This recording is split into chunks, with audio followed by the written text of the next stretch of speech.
So, all right, we're going to jump into this. Like I said, I'm going to be monitoring the Q&A. Like I tell everyone with every single one of these things that I do, be extremely selfish.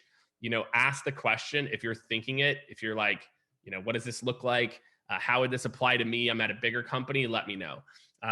Probably about 50, maybe 50, 60% of our clients fall in this bucket, that kind of early growth bucket. They're accelerating from 0 to 5, from 5 to 10, to 10 to 15. And so what we tried to do here is really just pull together, kind of the best of the best here. What is, again, whenever we think of most mission critical, what do we do from there? So let's see. Becca said, yes, it's not pushing live. I wonder if there's an easy way to post about it. Let's see here. Yeah, we can probably do something really quick. Let's see. Get with Michael and write something to post as me. Okay, cool. All right, so we'll get the LinkedIn folks over either way. So let's jump in. We're going to jump in here. So over the next 8 weeks, so this is really, really important here. Becca can maybe share the link to where they can sign up. I don't know if they can sign up for all of them. You can correct me, so please jump in the chat. Every week, we're going to be breaking down a part of this. So unlike other pieces of content we've done, where I think, we've kind of put it out there, et cetera, we really feel like there's so much detail here. The other thing to think about this 0 to 20, playbook that we've developed is this is going to be a living and breathing document as we kind of think about the future of content development. We also are, we're really thinking about, what's the future of ebooks? Like by show of hands here, how many of you have actually read, and do not lie, okay? If you put it in the chat, a thumbs up, and by the way, or actually just put an N or a Y if you have read an ebook in the last 3 months, not downloaded it, but actually read it. And that was really kind of our goal by making this kind of a wide website wide, is that, for us, what we're hoping that this can do is it can then be something that lives and breathes and is always on. So again, I'm going to be breaking down a ton of different topics, playbooks, how to think about a playbook, how to make sure your playbook doesn't gather dust. Playbooks for a lot of people are annoying. They hate them. Stephanie has, Orlando has, Nicholas has, Adrian has. He prefaced with a short one though. All right, so we got a mix. Some of you have read ebooks. I want to know these ebooks, right? As opposed to, again, like the short ones, which I like. I can read a short one though. I can definitely do that. So, and I look at this and I think about what people struggle with, right? There's the concept of how do we get our people up to speed? How do we engage with new buyers? And then how do we actually segment our accounts to grow? And when we think about a lot of that, the topics we're working on, these are the big topics. We're talking about scaling, like when you do that initial scale to 15, and then when you go from 15 to 50 and 50 to 200, what are the things that are going to break? So again, if you're a sales rep that's in these orgs, if you're a sales leader, this series over the next 8 weeks is going to be seriously amazing. Talk a little leadership hiring, everyone's favorite topic. And then again, how to build a scalable with a K, shout out, scaled with a K, tech stack, and sales ops and rev ops. Rev ops is the buzzword of 2021. Rev ops is this role that we've created because we created ops roles for every department and we can't get our ops straight. So shout out to all my rev ops professionals trying to make it happen. Do me a favor again, like make sure, drop in the Q&A any questions you have about any of this. Like Jake, hey, I really would like to learn more about hiring. I'd like to learn more about this. What I'm going to talk about today is primarily, what breaks, what breaks at each step. Again, from having done it myself, almost, 9 years ago, I scaled from literally 0 to 1 million MRR in about 14 months. Went from 0 to 40 people in a year, and, experienced firsthand what breaks. And since then, I've experienced it first and secondhand, like 900 times. So, it's something that I have a lot of experience with. So again, I'm going to talk about the process, the people, and the tech. And really when to think about investing, what types of things to invest in, what not to invest in, what's a waste of your time, etc. So I'm going to start with my 0 to 5. Real quick, kind of show of hands. How many companies here are 0 to 5, in terms of revenue? Go ahead, toss like a Y if you're a 0 to 5 company. Because again, I'll try to tailor this if we've got a lot of you, or I'll move quickly if we don't. Okay, a lot of Y's coming in. Amol, Nicholas, great. All right, so we've got a handful here. Good. Okay, so I'll talk about people. And I think what, a lot of times when I see companies initially go to scale, they don't really think about the needs and the bottlenecks. And here's what I mean. We rush to hire account executives. And many times that's not the bottleneck. The bottleneck is more meetings. And so really it's like, should we be investing in sales development? Should we be investing in marketing? And I think too often we kind of rush toward, we need to grow sales, let's hire salespeople. The reality of the situation is you've got to look at where your constraints are. And like I said before, I think a lot of companies don't take enough time to say, where's my constraint? Is it a customer growth? Is it the first meeting? Is it the second meeting? That should dictate your hiring plan at this phase. Where are the bottlenecks? What are the things I need to tackle first? And then once this works, then what's the next bottleneck to tackle? So imagine with a lot of companies, what I see the issue is they start to hire account executives in the middle. Well, the issue is top of funnel. So why aren't we hiring top of funnel first to then feed people once we hire in, kind of stronger sales reps? So that's, kind of like one thing to think about. 0 to 5 million, there is no planet that you should be hiring a VP of sales. There is I call it a Messiah complex, which is people think that they hire a VP of sales and like the Messiah, they're going to come down and magically fix a bunch of stuff. That's not how it works. When you're going from 0 to 5, you need people who know how to build and do, and to get you from that 0 to 5 as fast as humanly possible. That was my persona early in my career. I was that person who could scale super quick because that was my jam. And then again, I would struggle as we were going to 20 or 30 or 50 million. Since then I've had a lot more at bats, and I've done it and been a part of it. So, but I think you don't need a VP. What you need is, usually our recommendation around the people, when you think about leaders, is you need the person who's maybe the number 2 at a company that scaled quickly and now is ready to be the person to help to build it. And a lot of times the 0 to 5 person can be your 5 to 10 person. Sometimes it can even be your 10 to 20 person, not all the time, not most of the time. But I want you to think about that. Do you really need a VP?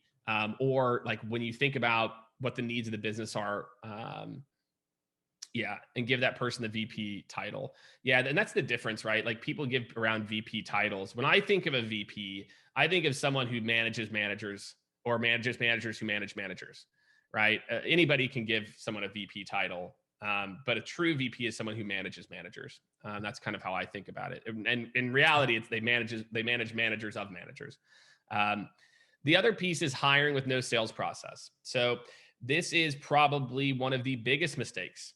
Is for some reason we have it in our heads in sales that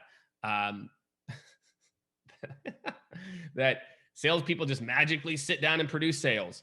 And I always say this to founders, especially technical founders. I say, look, would you ever hire a software engineer and say, hey, here's our code base. You've written code before. Just go code some stuff. Here's what we need built. Just go code. No, you're like, of course not, Jake. We've documented how we write code, how we do our QA. Sales organizations the exact same way. If you don't have a process, if you don't have a playbook for the way that you do things, and it doesn't need to be super robust, you're going to have reps that take 2 to 3 times longer to ramp and churn much, much faster. And you're going to blame the sales reps. I can't tell me how many founders, the sales reps sucked. No, you sucked. You didn't set them up for success. You sucked. And if you're going to start to hire and scale your sales org, you have to set them up for success. Okay. The other big piece is, do you really know your buyer? Look, save the VC pitch deck for somebody else. Okay. Whenever companies are like, our total addressable market is, it's $15 billion or $30 billion, and it's these 5 people. It's like, no, that is maybe in 5 years, your addressable market. Today, we can this is our true buyer. This is the person that we can help the most. So I think companies I see that scale out of this phase very quickly are companies that do a good job of not trying to go too wide too quick. They focused on their best fit early on. and they kind of put those blinders on. They don't pay attention to what's happening outside. You need to think about building your first playbook. It's just documenting the things you're already doing. That's all we're really talking about. And start investing. Again, if you're in B2B in particular, start investing in LinkedIn. Now is the time to do it. Kind of what we're seeing is it takes about 1.5 to 3 years to really start to see traction from and not that you won't see traction sooner, but after the first year, 2 years is really when we're seeing B2B brands be able to really build traction and build really a following. I'll use Gong as an example. Gong is in a very competitive space. Gong is competing against Chorus. Outreach has built Kaya now. SalesLoft had purchased Note Ninja. So this is, it's a competitive space, but Gong has built a brand. What Gong has done better than any of these companies, right, is they've built a brand, and that brand is worth something. And it showed in their last valuation, and what their valuation was based on revenue. And so getting started on LinkedIn early is, in my opinion, it's absolutely critical for B2B companies. LinkedIn is going to continue to be for the foreseeable future. There is no incumbent, right? Just like Salesforce, there's no incumbent. So getting involved on LinkedIn early. Like I said, feel free, if you guys have questions about this stuff, drop it in the Q&A. I'm happy to go deeper on these topics. And last, technology. Okay. If you're at this stage, there's some very basic things you need. You need a CRM. Okay. HubSpot might get you by for a little bit. A lot of people then come over to Salesforce. We've got a couple clients using Copper now. But you have to have a centralized repository for information. Number 2, sales engagement platform, right? How are you going to interact with people throughout the process and not have to remember via tasks in a CRM? A contact database. Okay. How are we going to have clean data in our system and keep it clean from day one? And LinkedIn Sales Navigator, right? Why? Because LinkedIn Sales Navigator allows us to integrate into our sales engagement platform, and it allows us to create lists that we can interact with people on, etc. So number 1, that's the table stakes. You need a CRM, you need a sales engagement platform, you need clean data, and you need Sales Nav. So that's it. That's the tech stack, etc. The key is the next thing I'll say, and obviously I'm biased here because we do a lot of sales technology implementations and overhauls, but it's the truth, and then invest some money to get it set up right.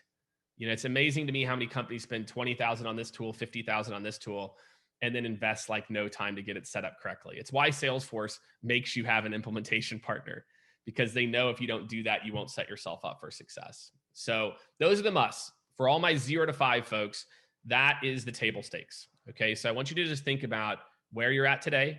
And as you're trying to kind of exit this stage or really make it through this stage, how are you performing against some of the things that I just talked through? All right. So let's talk about where things break at 5 to 10. So 0 to 5, we've put in place some very basic structure and processes and documentation. Let's talk 5 to 10. 5 to 10. This is a very fun stage, at least in my opinion. At the 5 to 10 spot here, so things start to pop up. One is promote from within or not. Again, I will share a story as I scaled the company from 5 to 10 and then 10 to 20. I promoted my first 4 managers, maybe 5, 4 or 5 managers internally. Guess what? New managers leading new people is not a recipe for success. Huh. Now, again, we got through it and things ended up being just fine, but it's okay to hire from outside for expertise. All right, so let's see some people dropping some questions in here, so I can do that. So Nicholas, Outreach is our preferred partner. So Outreach.io is our partner. And then the kind of the other ones to look at are SalesLoft, Groove, and Mailshake is a great, really lightweight one. So those are the ones I'd look at. So Amol, before I move on, yeah, I'll address some of this too.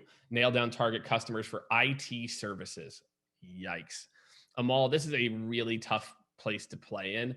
And it's, the reason it's difficult is there's so much noise in the market. How many of you, completely unrelated, how many of you have gotten a request from somebody on LinkedIn in the last 6 to 12 months that talked about providing IT services. How many of you with a Y or an N have gotten a pitch randomly about outsourced IT services? There we go. All right. And that's just the people that are choosing to drop the yeses and they just keep coming. So look, it's a tough market. I'll tell you, the people I see survive are the people that get very niche. They say, you know what? We are the best in class at Android development in consumer packaged goods. So again, know your buyer. So that's my advice there. All right, cool. So Kristen, you're kind of taking me into this. When promoting managers from the outside, how do you keep the company's culture as well? So, what happens as you scale is you need to hire for people that have been there and done it. This is the stage where that has to start. You can be scrappy and get to 5 million. You can still be scrappy and get to 10. But what happens is things start to break because people can't see around corners. They can't see, like they've just never done it before. And even with the best mentors, sometimes that can be difficult. So, it all goes down to the hiring process, that your other managers should be a part of the hiring process. So that's it, is that if your managers now, there's a lot of things I'm not a big fan of. I'm not a big fan of, like, I worked for a company where the engineers interviewed sales. There's like a part where it goes too far. But I do think that you can maintain culture and bring people in from the outside. I know we like to think that, no, it's not possible. And the other thing to think is, like, when you go through this phase, and especially as you go from 10 to 20, your culture is going to adapt. It just is. Your culture is going to adapt as you scale. And that doesn't mean you lose your soul. It just means that people have got to change with it. This is the stage too, where you start to lose some of the people we call, like, startup people, that kind of like being that ultimate utility knife. They're like, here. And you're like, hey, I need you to specialize. And they're like, that's not my jam. So it just happens. The other things that hurts companies is poor onboarding. Usually at this stage, companies' onboarding plans still suck. And so they wonder again why reps are ramping slowly, et cetera. Comp plans start to become more and more important. Most of the time, you still don't need a VP at 5 to 10 million. You're probably at 10 to 20 reps. Really, again, think VP is managing managers. And until you're ready for managers of managers of managers, what you really need is a senior director or even a director. And I think a lot of companies, again, they rush to hire the VP. Well, we're going to grow and we're going to scale. I get it. Just understand, a lot of VPs are used to more of like puzzle mapping and kind of playing back here. But still, when you're going from 5 to 10, 10 to 20, it's a dogfight. You're in the trenches. You're closing every month, every quarter, every deal, trying to make it happen. So it still sometimes is not that you're ready for a VP of sales. All right, what breaks in the process? Okay. By the way, Becca, I really like this image that you found. So process, okay. The whole team isn't following it. Okay. Now you've got 10, 15, 20 reps, and you got this pocket doing it this way, this pocket doing it this way. So imagine your poor new hires. Your poor new hires come in and they're like, what am I supposed to do here? Like, I'm watching 6 people do it 6 different ways. If you're going to scale to 15 to 20 to 50 plus reps, you have to have the playbook in place. This is how we do sales at XYZ. It's absolutely mission critical. This is also the stage, once the team gets to like 15 to 20, you got to start to think about sales enablement, content support, writing some of these playbooks, right? Or obviously hiring Skaled, is part of that, which is a lot of the work that we do. And then this is the forgotten stepchild of sales, account growth. We love shiny new things so much. Sometimes we forget that the best opportunity that we have is in our current accounts. And this is about the stage. If you really want a hockey stick here, and this is something that when I look back at my career as a VP of sales, I think it's something that I did really well. And it's because I always made sure as a VP of sales, I was in charge of operations, customer success, and sales. And so I could think about the holistic revenue engine. And so very quickly, we built out a growth motion. And I think a lot of companies wait too long to build out that growth motion. And they instead, we always want the shiny new, the new. What's the new product, the new lead, the new whatever it is. Yeah, Orlando, to your point, 1000%, man. Like what we crushed, I'm just thinking even back to Glassdoor, some of the things we did that were unconventional that just worked and I still don't know why sales leaders don't do it, is what we would do is we would always align our first deal to their budget.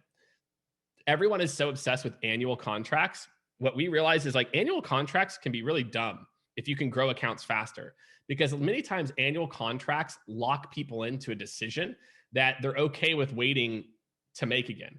And if they're always making a purchase with you off budget cycle, then you're constantly getting like the leftover budget or whatever has been allocated. So what we would do is like, let's say we close the deal, it's May. Instead of closing an annual deal to go from May to, April 30th, we would close a 6-month deal that would align to December, or 7-month deal that would align to December. And then we would double dip in the same year to get the bigger contract. So we would go, instead of waiting, we would double dip. So we'd get a proof of concept in place, prove value, and then we were getting the big contract within the year. And we sleep on account growth so much. We're so focused on net new that the 0 to 5 and thinking about 10 to 20, just trust me, you can scale to 20 million, probably half of you, if you're doing 5 to 10 just on current customer growth. But again, we think of it as being reactive, and that's just a bad mindset. All right. Lastly, technology. Okay. If you have 10 salespeople, you need sales operations. If you have 20 salespeople, you need probably 2 to 3 people in sales or revenue operations, right? So we do a lot of this work at Skaled, right? This is one of the big reasons I started the company is I just saw, marketing gets all this support. And God, marketing gets website development firms, PR firms, specialists here. Where's the help for sales? And so that's, part of what we do at Skaled, right? Is we do, part-time enablement work. We do interim operations work, interim leadership work, which really is kind of helping companies getting through these phases with experts. And so just think about sales ops. There's a high likelihood that once you get to 15, 20 reps, 10, 15, 20, your team is doing a lot of behind the scenes work that is not selling. So if you want your team selling more, invest in sales ops ahead of the curve. I cannot tell you, really rapid growth company we worked with probably 3 years ago out of New York, rocket ship company, went from like 30 to 45 to 65. I mean, like to 100 million. And we were doing the project. I'm like, dude, you need sales ops. And we finally convinced him, and he hired this person. He goes, and I remember talking to him, Ken is his name. I remember talking to Ken maybe like 3 months later. He's like, dude, what were we doing before this role? So invest in support functions, even though you can't prove their return on investment. I promise you, it makes a big difference. Again, making sure you're looking at things like data, conversational intelligence. I think, in the early days, that to me, those platforms, you can just use some basic call monitoring. That's where a Gong comes in, or a Chorus, like I mentioned before. You might want to start to think about some analytics tools here too. Insight Squared is a great one. Collective Eye is another one, kind of under the radar. And so again, you're just kind of thinking about maturing that tech stack. And then finally, as we go to the next tier of growth, right? This 10 to 20. And again, I love the questions. Feel free, keep them coming. We're going to keep going for about another probably 15, 20 minutes here, and kind of walk you through this part of growth. So this is where the forecast and reality start to deviate. It's this land is where I've seen the most startups explode. And maybe it's like the 20 to 52 is maybe it's 20 to 50 is maybe just as deadly. And if you continue to put your forecast together based on forecasts from the board and not actuals, you are going to be in trouble. And I see a lot of companies here, they're not updating their forecast because they're scared. They're like, oh my God, well, we can't go back to the board and say that our reps are going to be less productive, so we'll just keep doing it. It's like, they already are less productive. You made up numbers. You found out your numbers were made up and they weren't correct. So you have to adjust. And so what we do is we overhire. We overhire or we underhire. Usually it's overhire. And we hire, and then we have this weird attrition. Then we've got this weird attrition that ends up happening. We're like, well, why do these people leave? Or why is nobody hitting quota? And there's a whole bunch of reasons that I can get into. I'll tell you, whenever I went through this stage, let me tell you one of the biggest mistakes that I made. And I think we've got it in territories. I think territories is up next. Yeah, actually here, I'll save that story. Support roles. I told you the importance of support roles. You cannot scale effectively if you're not investing in sales operations and sales enablement. I promise you, you cannot scale effectively if you're not doing that. So support roles are key. Stop putting all that weight on your sales managers and your directors and your VPs. Imagine how much time by burdening them with reporting and burdening them with other things that they are wasting, that they could be coaching and closing deals. And so support roles are key. This is about the time where you want to start to think to bring in a VP. And the reason is, again, managing managers or managing managers of managers. Now is the time to get that person, that woman, that man who has done this once or twice, and now can help you to see around corners from 20 to 50. That's really, when I kind of see these tranches, those are the tranches that I see. I've seen a lot of companies scale to 10, 15. A lot of companies scale 15, 20. It's that 20 to 50 is kind of that next, and that'll obviously be the next, piece of content we put out here in the next probably 3 to 6 months. But the reason is, again, it's really all these things that I just mentioned. We continue to put our forecast based on a forecast versus the actuals. We've got enough data now. You know what your people are capable of from a quota standpoint. Stop just continuing to set the same arbitrary numbers. You underinvest in support, so you're bogging your sales organization down with bullshit they shouldn't be doing anyway. And you don't bring in the right VP. The next here is the playbook. You need to have a formal sales methodology at this point, right? We want to start to hire and scale this quick. I need a very repeatable process to bring people and train them and get them up to speed on. I need to be able to cut my sales ramp time. I think it was Trish Bertuzzi. She was commenting on somebody else's post about SDR ramp time. Who put that post up? I can't remember. I just remember Trish's response. It said the average SDR is 3.4 months to ramp. Look, I can tell you that the average SDR in a startup that doesn't have their shit together is more like 5 months. And it's the same thing for your sales team. And so if you're not invested in having a tight playbook and onboarding, you are going to run into a lot of trouble, a lot of churn, a lot of people not hitting quota, it taking too long. So that's why you have to invest.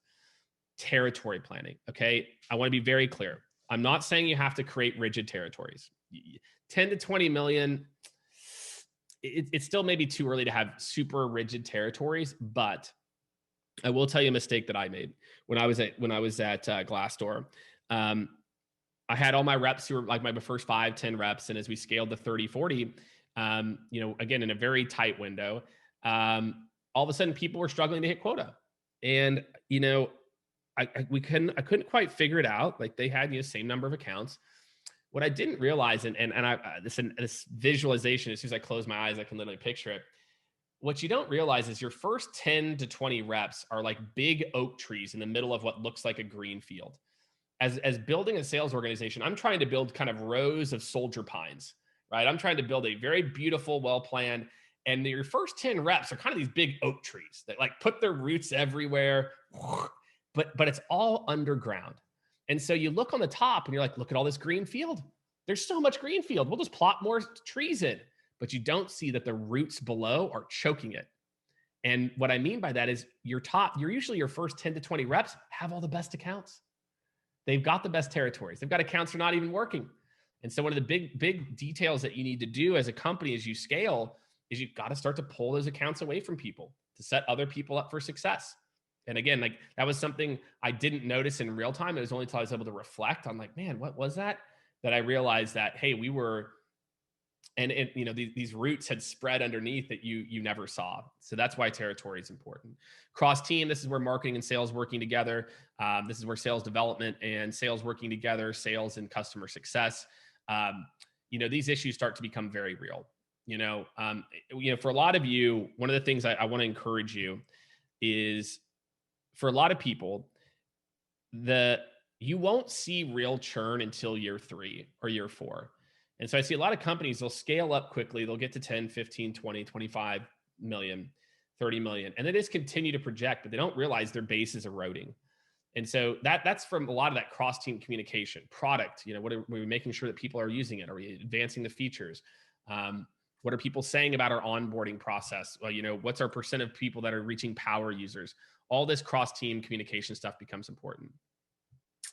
Tech stack. So at this point, your company's probably invested in a lot of very shiny tools, and you're probably only getting 20 to 30%.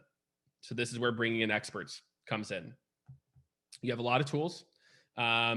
and there are different platforms. They all probably sync to Salesforce, but they're not integrated.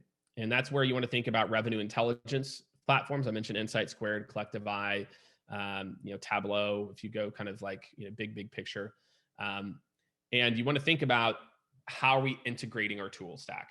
Most companies, and again, we do hundreds of sales engagement implementations a year. So I think I can say this is somewhat of an authority. My guess is companies are using 20 to 30% of what's possible. And that's across the tech stack. So again, as you scale, what I want you to think about, whether it's the people, the process, or technology, there's ways to do it easier. But too many companies, again, we keep repeating these same mistakes. And that's one of the reasons I wanted to put this out, is I wanted to put out a piece of content where I could be like, look, great questions, go look at this. Because you're talked about interviewing and hiring, go look at this. You talked about this, go look at this. And so those are the details, my friends. And obviously there's a lot of nuance in here, and I'll hang out. If you guys want to start to drop some Q&A in there, I'll monitor the chat too. But those are really the big things that I'm seeing right now. For those of you who haven't, or you just joined, Becca, if you want to make sure we drop in the link you can go to my LinkedIn too and check it out. But we'll drop in the link for the 0 to 20 if you didn't get it. All of you on this will also get an email copy of this as well too. So, don't worry about that. So yeah, I'm happy to, again, if we've got some questions, if anyone has any, wants me to go deeper about their company or their situation, we can hang out for a few minutes, wait for Becca to drop this in there. There we go. Boom. So please go download this content. Again, I'm super proud of this piece of content. I think it turned out literally as one of the best pieces of content we've put out, just from a pure tactic standpoint. And if you know me, I'm all about the tactics. So yeah, it looks like everyone has got it figured out. Everyone has like the key details. As usual, if you need me, get at me. As Becca said here, we've got 8 sessions. So every Monday at 11, we're going to send the registration links in batches. So just sign up for all of them, right? And again, hopefully this is going to be like a mini master's class for all my scaling CEOs and sales leaders. The funny part is I think if you're an experienced sales leader, you're going to learn a lot here too. You're going to be like, you know what? Our onboarding process does kind of suck, or this other thing kind of sucks. So, we could do a better job at coaching, et cetera. So again, thank you, everybody. Go check out the piece of content. I hope this really helps. And yeah, we will see you next Monday at 11. Amal, you get the last question since you chimed in. Very smart of you. How to decide percent of commissions based on sales rep. This all goes back to your target cost of sale. In the early days, it's how much can you afford? I'll just tell you, whenever we were scaling early at different companies have different thresholds. Maybe it's 1-to-1 of year 1 revenue. Maybe if we're making $20,000 on a product, I can afford between sales and marketing costs to pay out 20 of it because I know my lifetime value is, 3 to 4 years. Maybe early on, I don't know. So I think, Amal, what I see more people do is just come up with a target cost of sale and to say, okay, well, what do we want that to be? Well, we want that to be about 10% of, lifetime value. Okay. So that's 30% of year 1. Okay. Marketing cost is X. We can give the sales rep 10%. I would say, and again, this depends on the product size. It usually ends up between 5 to 10%. The other thing I'm a big fan of with comp plans is quarterly bonuses. So imagine you've got a rep who's got a $20,000 a month target. And so then that gives them a $60,000 quarter target. So I'm a big fan of doing a lower percentage for the month until in the quarter they hit that number, and then that percentage like doubles. So let's say they're making 5%. So whatever they close in January, 5%. February they hit 60K. Now going forward, they make 10% on everything. So I'm a really big fan of these ideas of kind of monthly plans with quarterly bonuses. So that's my go-to comp plan. So appreciate all of you. I hope this is helpful. Thank you for tuning in. Monday at 11, join us live. We'll be on LinkedIn too, but make sure to sign up for the Zoom. And I hope you all have a great rest of your week. Take care.